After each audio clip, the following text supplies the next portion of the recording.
Assalamualaikum warahmatullahi wabarakatuh. Alhamdulillah.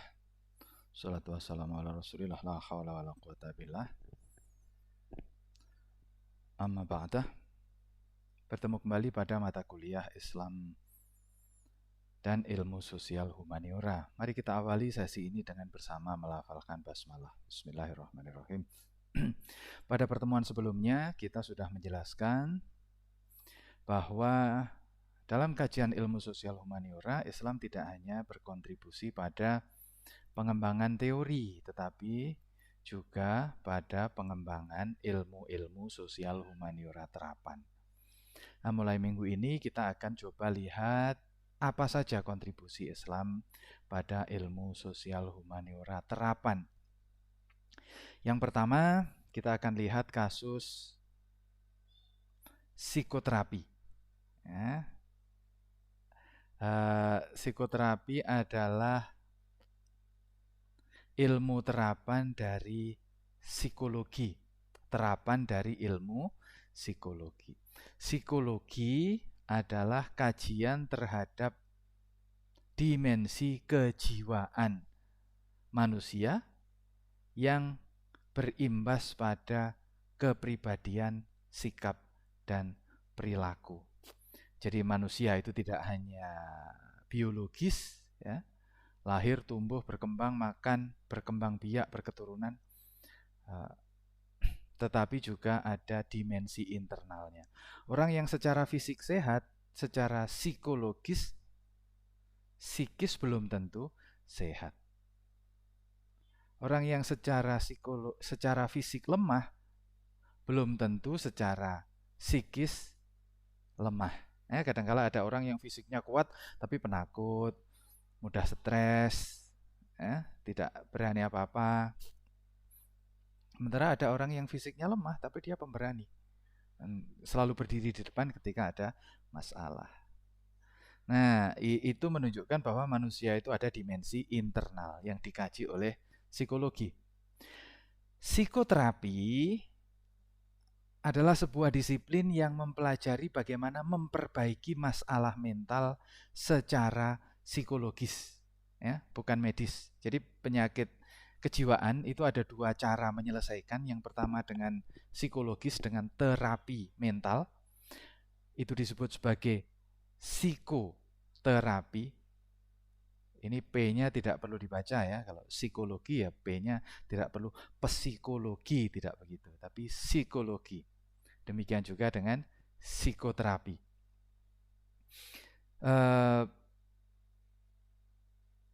Psikoterapi adalah upaya menyembuhkan masalah mental kejiwaan dengan metode psikologis. Sementara ada cara lain menyembuhkan masalah mental kepribadian atau perilaku melalui kedokteran, ya, dengan obat. Jadi kalau ada orang stres, orang yang berperilaku menyimpang, pendekatan psikologis itu dengan terapi psikologis, tidak menggunakan obat. Ya, nanti kita lihat ini caranya. Sementara kalau pendekatan psikiatris, ya, orang sakit jiwa itu diberi obat. Ada obat penenang, ada obat tidur, nanti ada obat bius. Nah, makanya sebenarnya obat bius itu atau narkotik itu obat. Bukan tidak boleh, narkotik itu boleh kalau dengan resep dokter. Yang tidak boleh itu bukan menggunakan narkotik, tapi menyalahgunakan narkotika. Jadi kalau dokter yang menyarankan, seperti saya, kalau sakit ada resep yang memang itu kelasnya kelas kelas narkotik, ya, hanya boleh dikonsumsi dengan resep dokter karena ada efek samping adiktif. Ya. Sekarang pertanyaannya adalah apa kontribusi Islam? Nah, sebelum membahas kontribusi Islam, kita perlu tahu dulu psikoterapi yang tidak Islam itu seperti apa. Psikoterapi secara umum, ya, memperbaiki masalah mental secara rasional, ya, secara rasional, ilmiah, metodologis. Ada banyak pendekatan di dalam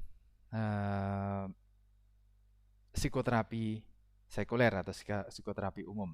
Yang pertama adalah psikoanalisis. Ya, psikoanalisis ini nanti silahkan dicari sendiri di web pengertiannya apa, tetapi intinya psikoanalisis adalah upaya untuk menyembuhkan. Jadi kalau ada orang sakit ya, orang suka marah, orang suka kekerasan, orang yang suka memaki-maki orang, ya perilaku-perilaku yang menyimpang ya, penakut, tidak punya takut. Nah, jadi penakut itu juga masalah, tidak punya takut itu juga tidak normal. Kalau bahasa lamanya disebut sebagai berani babi. Orang yang nekat. Orang nekat itu nggak normal. Ya, normalnya manusia itu ya punya keberanian, punya pertimbangan, dan pertimbangan yang menimbulkan bahaya itu menimbulkan rasa takut. Menurut psikoanalisis, kondisi semacam itu lahir dari trauma masa kecil. Karena masa kecilnya pernah di-abuse, karena masa kecilnya pernah mengalami rasa takut yang sangat, itu mengendap di bawah sadar. Tetapi karena itu terjadi di waktu kecil, kita nggak ingat. Dulu ketika kecil kita terlalu sering dimarahi oleh orang tua, oleh kakak, oleh teman-teman. Ketika besar kita bisa menjadi penakut, apa-apa takut karena takut dimarahi, di bawah sadar ada ketakutan. Atau sebaliknya kita jadi orang yang sangat pemarah, karena ada ketersinggungan yang mengendap di bawah sadar. Ya, psikoanalisis itu berbicara tentang alam bawah sadar dan perilaku menyimpang menurut psikoanalisis karena ada keseleo jiwanya di bawah sadar. Nah, psikoanalisis mencoba membongkar itu ya, disuruh cerita, dihipnotis ya, itu kalau sudah cerita itu kemudian jiwa yang keseleo itu bisa sembuh. Ya, ini sebagai salah satu aliran di dalam psikologi dan psikoanalisis. Psikologi dan psikoterapi. Psikoanalisis adalah upaya untuk menyembuhkan persoalan psikologis melalui trauma healing, disuruh cerita, dihipnotis, itu supaya dulu-dulunya tuh kenapa toh? Waktu kecil pernah diapain? Waktu kecil pernah punya pengalaman apa? Ya, ini satu aliran. Kemudian aliran kedua ada behaviorism. Nah, behaviorism itu meyakini bahwa manusia itu ya sejenis binatang. Kita akan melakukan perbuatan sesuai dengan insentif yang kita pahami. Contohnya begini. Dulu keluarga saya itu punya kucing. Ya, banyak, beberapa, tidak banyak ya. Kalau pas punya anak ya banyak. Kalau tidak punya anak paling 3-4 kucing. Nah, kucing itu sukanya makan kerupuk. Ya, kerupuk di tempat kami pada waktu itu ditaruh di dalam black, ya, kaleng bekas roti, gitu ya. Nah, ketika kita membuka kaleng itu ada suara yang khas. Ketika kita mengambil kalengnya ada bunyinya keratak-keratak gitu. Ketika kita membuka itu ada suara itu. Nah, biasanya ketika kita ngasih makan kucing, kita akan memperdengarkan suara itu. Ya. Lalu kucing datang karena kita akan mengasih makan. Dan lama-lama kucing itu kemudian bisa menangkap bahwa kalau ada suara keratak-keratak dari suara kaleng kerupuk, itu berarti akan diberi makan kerupuk. Sehingga ketika dia mendengar suara itu, kucing itu akan berlarian datang. Nah, ini teori dari behaviorism. Nah, yang terkenal adalah psikolog namanya Pavlov, ya, orang Rusia pada waktu itu. Dia membuat eksperimen, anjing diberi suara lonceng keliling-keliling, setelah itu diberi makan. Besoknya lagi ada suara keliling-keliling, diberi makan. Setelah beberapa hari, begitu anjing itu mendengar suara keliling-keliling lonceng itu ya, dia langsung liurnya keluar. Ya, karena asosiasinya ketika ada lonceng itu berbunyi, maka akan ada makanan. Nah, behaviorism ketika ada orang yang meyakini bahwa perilaku mental yang salah, ya, ngamuan, penakut, pendendam, suka merusak, suka mencuri, itu karena ada sistem insentif yang salah. Ya, bahwa orang yang suka ngamuan itu merasa kalau sudah mengamuk itu bangga, ditakuti. Ya, padahal kan tidak benar. Ya, kita mungkin takut tapi nggak hormat. Kita mungkin takut tapi kita nggak suka, nggak respect. Demikian juga seorang penakut itu karena anggapannya kalau kita berani, kita akan cilaka. Nah, ya mungkin keberanian itu akan menimbulkan resiko, tetapi keberanian itu akan memberikan reward, akan memberikan manfaat yang jauh lebih besar dibanding resiko yang akan diambil. Ya, sehingga behaviorism itu upaya untuk menyembuhkan penyakit mental dengan cara mengubah persepsi dan melatih. Jadi orang penakut itu kemudian kalau disuruh berbicara di depan publik bergetar, ya, mungkin langsung pipis di celana ya karena saking groginya. Nah itu karena dia merasa nanti kalau salah itu ditertawakan, kalau salah diperolok, kalau salah, nah dilatih bagaimana kalau salah itu nggak apa-apa, kalau salah diberi hadiah, kalau salah justru dipuji, sehingga persepsinya berubah. Nah, sehingga dia menjadi tidak takut, kalaupun toh salah, nggak apa-apa. Semua orang itu membuat kesalahan. Ya. Everyone makes mistake. Semua orang membuat kesalahan karena dari kesalahan itu kita belajar. Nah, ini adalah behaviorism. Lalu ada humanistik. Aliran humanistik ini meyakini bahwa manusia itu makhluk yang tumbuh berkembang. Ya. Orang yang hidupnya masih susah itu kebutuhannya sandang, pangan, papan. Nanti kalau sudah sandang pangan tercukupi, dia akan naik ke atas. Kebutuhan untuk keamanan dan kenyamanan. Ya. Sandang ya tidak hanya pakaian, tapi pakaian yang model baru. Makanan tidak hanya makanan yang bikin kenyang, tapi yang enak. Tempat tinggal tidak hanya yang bisa melindungi dari panas dan hujan, tapi yang nyaman kalau dilihat. Ya, nanti ada tingkatan-tingkatan sampai tingkatan tertinggi itu namanya aktualisasi diri. Ketika orang sudah tidak lagi berpikir tentang dirinya tetapi reputasinya di masyarakat. Nah, psikologi humanistik melihat setiap penyimpangan perilaku itu karena pertumbuhan yang salah. Dia salah jalan. Masih pada level sandang pangan papan, sudah bergaul dengan orang yang levelnya aktualisasi diri. Sehingga terjadi ketimpangan. Dia kebutuhannya masih sangat fundamental tetapi diajak untuk beraktualisasi diri. Nggak nyambung. Nah, atau sebaliknya, orang yang sebenarnya segala kebutuhannya itu sudah tercukupi tetapi tidak diberi beban atau tidak diberi ruang untuk aktualisasi diri. Dia akan cari-cari sensasi. Nah, ini aliran humanistik. Bagaimana cara menyembuhkan penyakit kejiwaan orang yang terlalu penakut, terlalu nekat, orang yang suka membuat keonaran dan lain-lain, itu adalah dicari dia sebenarnya posisi pertumbuhan, tumbuh kembang psikologisnya itu ada di mana. Level fundamental, intermediate, upper intermediate, atau top level. Nanti kalau sudah ketemu, didudukkan di situ lalu dia. Jadi kalau memang semua kebutuhannya itu tercukupi, tidak harus kaya ya. Banyak orang kaya yang masih merasa kurang ya, sementara banyak orang yang tidak kaya tapi sudah cukup. Sehingga orientasi hidupnya itu berbeda. Nah, kalau sudah posisi psikososialnya itu sudah pas ya, maka orang itu akan normal. Jadi kalau ada ungkapan begini, beban seukuran dengan gaya. Jadi kalau hidup kita kebanyakan gaya itu artinya hidup kita kebanyakan beban. Nah ini aliran humanistik itu menganggap kalau beban kita salah, ya, terlalu berat atau terlalu ringan, maka kita tidak stabil. Kepribadian yang tidak proporsional itulah yang menyebabkan instabilitas.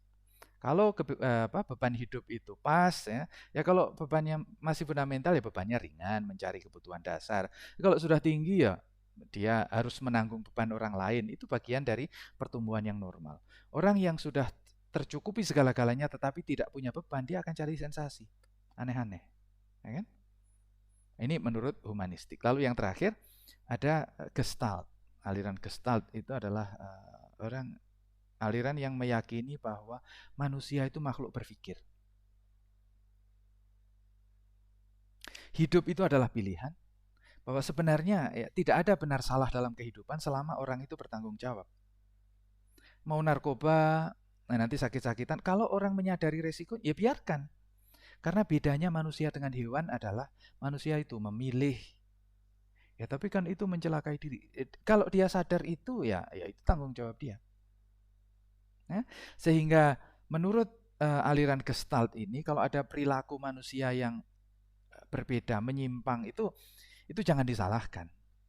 Yang perlu kita lakukan adalah mendudukkan dia di tempat yang tepat. Ini sukanya mukulin orang, ya bukan dia salah, karena memang dia bakat dia mukuli orang. Maka kita jadikan dia petinju. Nah, karena dalam bertinju itu kalau orang mukuli orang lain, yang mukuli sesama petinju di waktu pertandingan, dia dapat hadiah kalau menang. Kalau kalah pun tetap dapat bayaran.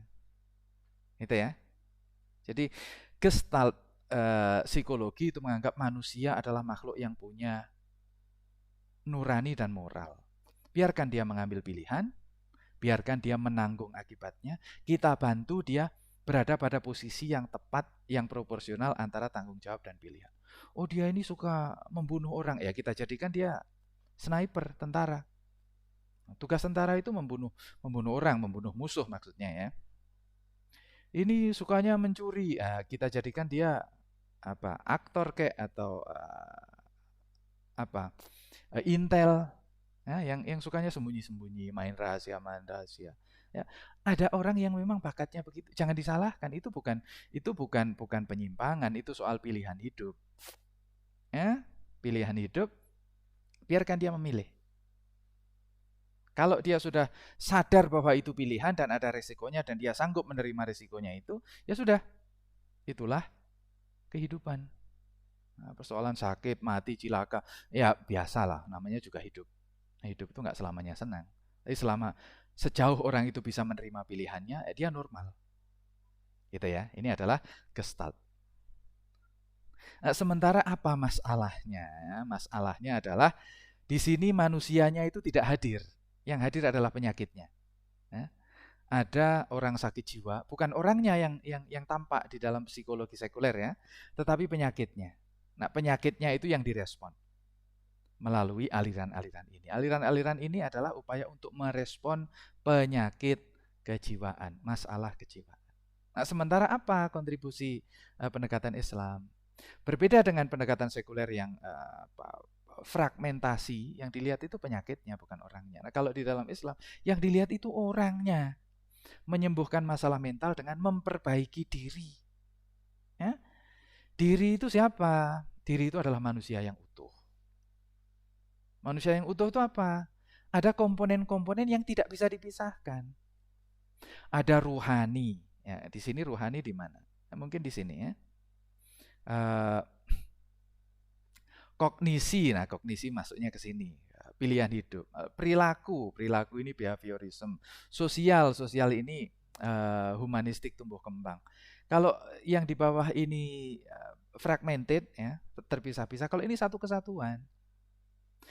Psikoterapi Islam adalah upaya untuk menjadikan manusia itu manusia yang utuh. Ruhaninya diperbaiki, kognisinya diperbaiki, perilakunya diperbaiki, sosialnya diperbaiki. Sehingga nanti kalau semuanya baik, maka apapun yang terjadi pada dia itu baik. Karena dalam Islam hidup itu bukan soal sehat atau sakit, bukan soal kaya atau miskin, bukan soal terkenal atau tidak terkenal, bukan soal menonjol atau tidak menonjol, bukan soal pemberani atau tidak pemberani. Islam itu adalah bagaimana manusia itu bisa berfungsi sebagai manusia. Tidak hanya sosial, tapi juga ruhani. Jadi yang disebut dengan perilaku nanti akhlak ya. Diri ini ekspresinya adalah akhlak. Akhlak itu ada akhlak pada Allah, ya, akhlak pada diri sendiri, ya, akhlak pada lingkungan, dan akhlak pada masyarakat. Itulah yang menjadi titik tekan ya dari psikoterapi Islam. Bagaimana caranya ya? Kalau psikoterapi ini ya, psikoterapi sekuler itu berbeda-beda. teorinya ini nggak nyambung dengan ini, teorinya ini nggak nyambung, saling tidak menyambung. Tapi kalau dalam Islam ini satu kesatuan dan nyambung. Diperbaiki dulu ibadahnya, diperbaiki dulu ilmunya, diperbaiki dulu akhlaknya, dan diperbaiki kontribusinya di masyarakat, uhuwahnya. Nah, sehingga ini menjadi satu kesatuan. Perkara nanti dia tetap sakit, ya, karena kondisi psikologis itu tidak hanya pada psikologis, kadangkala berdampak pada fisik. Perilakunya tetap berbeda, ya berbeda tidak apa-apa kalau itu selama dia menjadi bagian dari masyarakat. Masyarakat tahu dia begini dan dia juga komunikatif pada masyarakat, apa yang terjadi pada lingkungannya itu tidak masalah, karena memang tidak semua orang itu sama. Manusia itu bukan barang buatan pabrik. Ya, manusia itu alami. Ya kadang-kala ada orang yang 100%, ada orang yang 120%, ya berlebihan ya. Cara dia bicara, cara dia bersikap, itu bagian dari keragaman hidup, nggak apa-apa. Selama ruhaninya sehat, kognisinya sehat, perilakunya sehat, sosialnya sehat, dia akan menjadi warna kehidupan. Hidup menjadi lebih berwarna-warni. Berbeda tidak apa-apa, ya kadang-kala orang agak berlebihan kalau ngomong kasar, kalau ngomong nyelekit, ya nggak apa-apa selama dia tetap punya komunikasi yang baik, punya menjaga diri yang itu bawaan. Ya. Sikap bawaan di mana disitulah lahir sikap tasamuh. Ya, tasamuh itu toleran, menghargai perbedaan. Nah, tetapi intinya tujuan hidup manusia adalah fid dunya hasanah wa fil akhirati hasanah. Nah, kalau ini kan menormalkan sesuai kondisi masyarakat yang ada. Yang intinya adalah masyarakat modern yang sifatnya rasional. Ya, harus ada penjelasannya. Kamu berbuat begini mengapa? Mengapa kamu suka menilep? Ya, ada namanya kleptomania, hobinya nyuri. Bukan karena dia kekurangan, enggak, karena ada sensasi ketika dia mencuri sesuatu milik orang lain. Nah, itu ya dinormalkan saja. Tapi kalau di sini tidak hanya sekedar itu, tetapi lebih kepada memperbaiki hidup secara keseluruhan. Nanti kalau ada kecenderungan ya itu bagian dari ruang orang untuk saling mengingatkan. Ya, manusia tidak ada yang sempurna, diterima dalam Islam bahwa manusia harus utuh. Dia tidak sempurna, dia terlalu berlebihan, nggak apa-apa. Itu bagian dari kehidupan. Tapi yang jelas dia utuh. Fitunya hasanah fil akhirati hasanah, sesuai dengan kapasitas masing-masing. La yukallifullahu nafsan illa wus'aha. Allah tidak akan memberikan beban pada manusia kecuali seukuran dengan kemampuannya. Ya, kalau memang kemampuannya begitu, ya memang itulah karakteristik dia. Berbeda, aneh. Ya, kalau itu utuh, itu menjadi bagian dari keragaman hidup. Begitu ya, mudah-mudahan bisa dipahami terkait dengan kontribusi Islam dan psikoterapi. Ya, nanti ada bacaan sebagai suplemen. Mari kita akhiri sesi ini dengan bersama melafalkan hamdalah. Alhamdulillahirabbil alamin. Assalamualaikum warahmatullahi wabarakatuh.